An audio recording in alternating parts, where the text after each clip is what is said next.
Hello dear students, आपका welcome है हमारे channel physics numerical problems and solutions में। तो इससे पहले हम आज का वीडियो स्टार्ट करें, आपसे रिक्वेस्ट है कि हमारे चैनल को शेयर कीजिए, सब्सक्राइब कीजिए और हमारे वीडियोस को लाइक जरूर करें। तो आज का क्वेश्चन हम स्टार्ट करते हैं।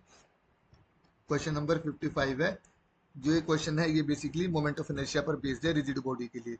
हमारे पास एक सिमेट्रिक रिजिड बॉडी है, उसका मोमेंट ऑफ इनर्शिया में दिया हुआ है I1 I2 और I3 about principal axis 1 2 and 3। अब हमें गिवन है कि I1 I2 हमारा परपेंडिकुलर कंपोनेंट के बराबर है, बट I2 हमारा जीरो है। एंड जो ये रिजिड बॉडी है वो रोटेट कर रही है स्पेस में बिना किसी टॉर्क के, उसके ऊपर कोई टॉर्क नहीं लग रहा है, इसलिए हमारा एंगुलर मोमेंटम L जो है वो कांस्टेंट है।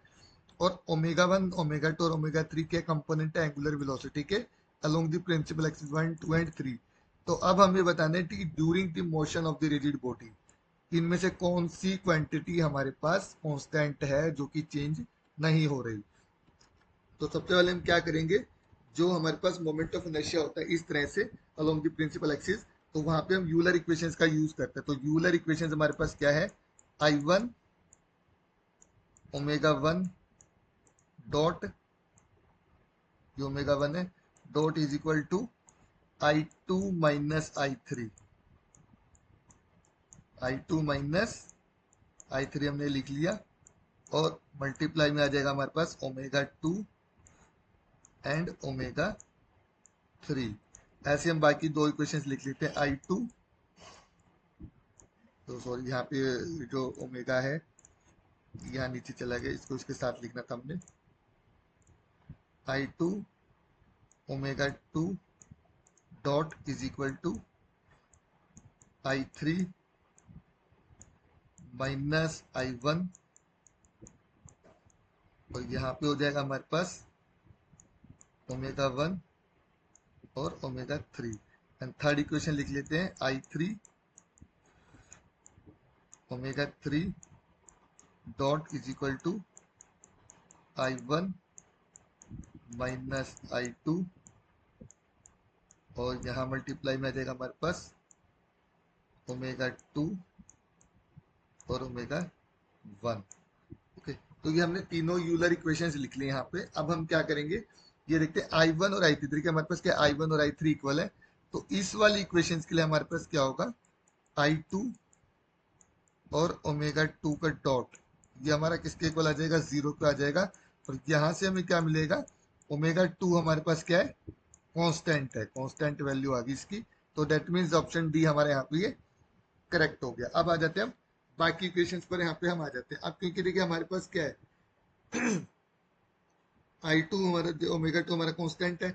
अब L हमारे पास क्या होता है, L का जो फॉर्मूला होता है, जो इस वाले के लिए हमारे पास L2 होगा एंगुलर मोमेंटम, वो कितना होगा, I2 ओमेगा 2। अब I2 हमारा फिक्स है और ओमेगा 2 हमारा कांस्टेंट है, दैट मींस ये भी हमारा क्या हो गया, कांस्टेंट हो गया।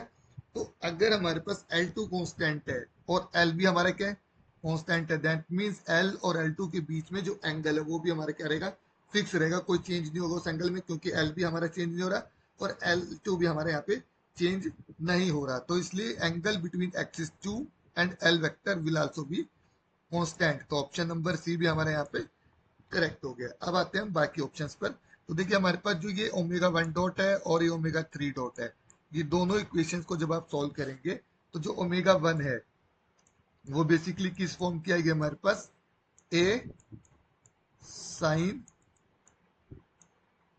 ओम, ये इसको हम ले लेते हैं फ्रीक्वेंसी के फॉर्म में ले लेते हैं। हमारे पास फ्रीक्वेंसी है, मॉडिफाइड फ्रीक्वेंसी है, और ओमेगा 2 हमारे पास कितना आएगा, ए ओमेगा 3 लेते, सॉरी ये ओमेगा 3 आएगा, कॉस कॉस भी फॉर्म में आएगा ये, क्योंकि हमारे पास क्या साइनसोइडल में ये।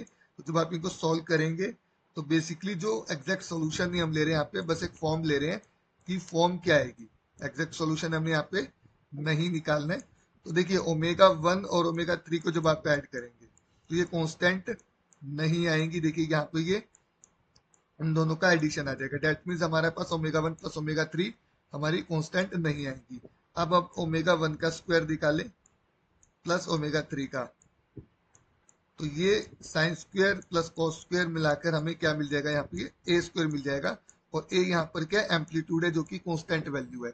तो ऑप्शन नंबर बी भी हमें क्या दे रहा है, कांस्टेंट वैल्यू दे रहा है यहाँ पर, ओमेगा 1 स्क्वायर प्लस ओमेगा 3 का स्क्वायर। तो इस तरह से हमने यहाँ पर ये तीन ऑप्शन हमारे करेक्ट आ गए हैं। तो आई होप स्टूडेंट्स आपको ये समझ में आएगा कि किस तरह से हमने तीनों ऑप्शंस को यहाँ पे करेक्ट निकाला है। अगर आपको कोई भी क्वेश्चन फिजिक्स का एग्जाम का नहीं आ रहा है, अगर आप फिजिक्स किसी भी फिजिक्स के एग्जाम की तैयारी कर रहे हैं, तो प्लीज आपकी क्वेरीज को, आपके क्वेश्चन को हमारे कमेंट सेक्शन में पोस्ट कीजिए। उसका सोल्यूशन हम आपको विद इन 24 आवर्स प्रोवाइड करेंगे बिना किसी चार्ज के।